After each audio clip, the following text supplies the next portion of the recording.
What if the place you trust the most to keep your money safe is actually the reason you're losing it? It sounds crazy at first, because we've all been taught the same thing. Save your money, keep it in the bank, and you'll be fine. But after years of working in finance and helping people manage their money, I kept noticing the same pattern again and again.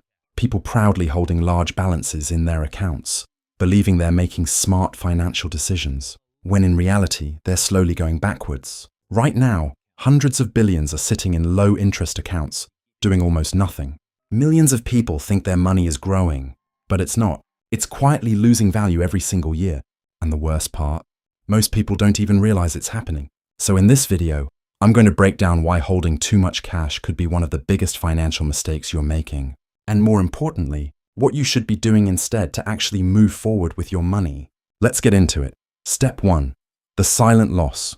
What if the safest place you trust with your money is quietly making you poorer? It sounds strange at first. After all, we're taught from a young age to save money, protect it, and keep it in the bank. That's what responsible people do, right? But here's the uncomfortable truth most people never realize. Money sitting in a regular bank account is not growing. It's slowly losing value. Think about it. You work hard every day. You wake up early, deal with pressure, give your time, your energy, your focus, all to earn that income. And when you finally get paid, you put that money somewhere you believe is safe.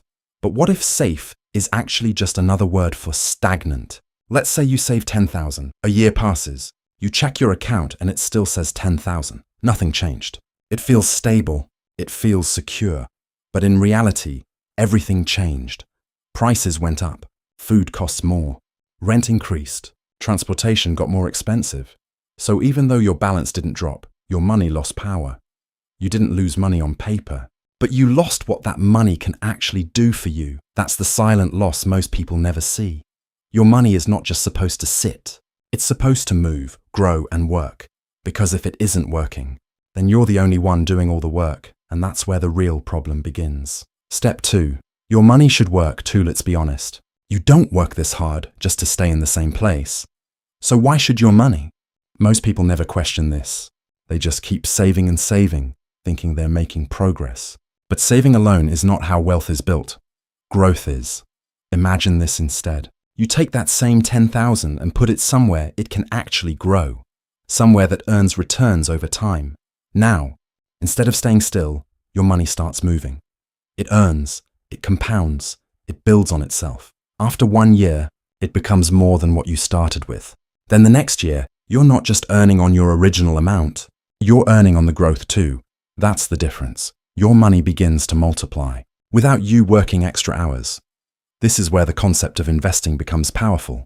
Not risky gambling, not guessing, but intentional long-term growth, because over time, small consistent growth turns into something big. 10 years can turn a simple amount into something that feels completely different. Not because you worked more, but because your money finally started working for you. And once you understand that, you stop seeing money as something to store, and you start seeing it as something to build with. Step 3. The emotional trap. But here's where it gets tricky. Sometimes, the problem isn't just keeping money in the bank, it's why we keep it there. Fear, security, control. We tell ourselves we're being careful, responsible, prepared, and yes, having savings matters. You absolutely need a safety net, but there's a difference between being prepared and being stuck. Many people keep far more cash than they actually need, not because they've calculated it, but because it feels safer.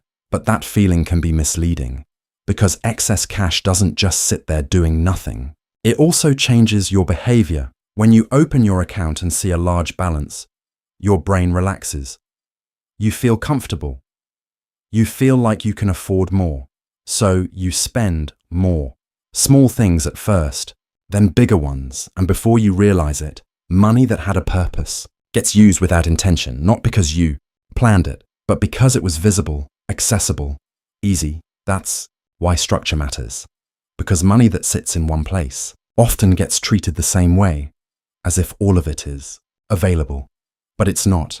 Some of it is for safety, some of it is for goals, and some of it should be building your future.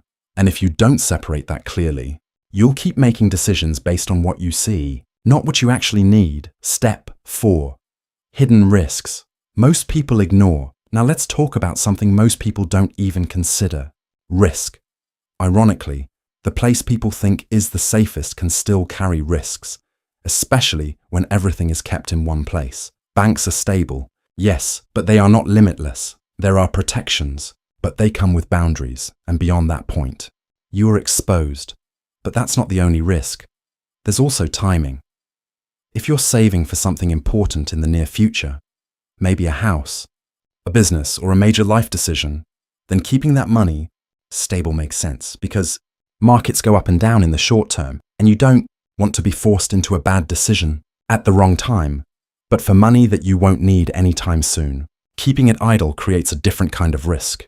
The risk of missing growth, the risk of falling behind, and the risk of losing time, which is the most powerful advantage you have, because time allows money to grow. Without time, growth struggles. And here's something even more real in today's world. The more money you leave sitting, the more attention it can attract. Scams are smarter now, more convincing, more targeted, and no one is completely immune. Not beginners, not experts, not even people with experience. So the goal isn't just to protect your money, it's to position it wisely, where it's not just safe, but also productive. Step 5. What you should do instead. So what's the smarter approach? Not panic, not extreme decisions, just clarity. First, define your safety. Know exactly how much you need to cover your essential life for a few months. That's your foundation. That money stays accessible, simple, reliable. Second, separate your short-term plans. Anything you'll need within the next few years should stay stable. No unnecessary risks, just steady and available. And then comes the most important part.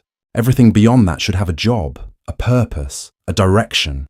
That's where investing comes in, not as something complicated or overwhelming, but as something intentional, a way to let your money grow alongside your life. And once you set that system up, everything changes because now you're not just earning money, you're building momentum.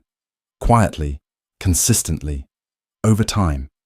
And if you're serious about improving how you handle money, building real financial awareness, and learning how to make smarter decisions without feeling overwhelmed, make sure you subscribe to Rich Mind Finance and hit the notification bell.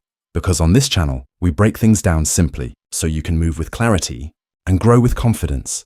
Your money should not just sit, it should move, it should grow, and most importantly, it should work just as hard as you do.